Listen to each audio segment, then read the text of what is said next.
నా వాళ్ళని నువ్వు ఎవరి మీద పేరాశ పెట్టుకున్నావో వాడు నీ కొంప ఏ పాతికేళ్ల తర్వాతో ముంచేస్తాడు. నేను పరమ యథార్థం చెప్తున్నాను. కొడుకు కొడుకు కొడుకు కొడుకని పేరాశ పెట్టుకుని పిచ్చెక్కిన వాళ్ళు నాకు తెలుసా అండి.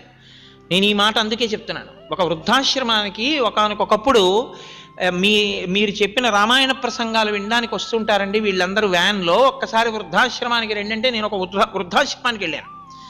వెళ్ళి చూస్తుంటే ఒక ఆవిడ పెట్టి సర్దేసుకుని వీధిలో కూర్చున్నారు. నేను ఆ వృద్ధులందరినీ పలకరిస్తూ అలా వచ్చేటప్పటికి ఆవిడ అన్నారు, నేనేం ఆవిడని అడగలేదు. ఆవిడ అన్నారు, అయ్యా నన్ను తీసుకెళ్ళిపోవడానికి మా అబ్బాయి వస్తున్నాడు ఇవాళ, అందుకని నేను ఇంటికి వెళ్ళిపోతున్నానంటే నేను పెట్టి సర్దుకున్నానారా. అమ్మ చాలా సంతోషం అమ్మా, ఇన్నాళ్ళు ఇక్కడ ఉన్నారు, మీ అబ్బాయి తీసుకెళ్ళిపోతున్నాడు, అసలు ఇక్కడ ఇన్నాళ్ళు ఎందుకు ఉంచాడు, చాలా సంతోషం తల్లి అని నేను ముందుకెళ్ళిపోయాను. ఆ వృద్ధాశ్రమ నిర్వాహకురాలు నాకు ఒక విషయం చెప్పారు. వీళ్ళ అబ్బాయి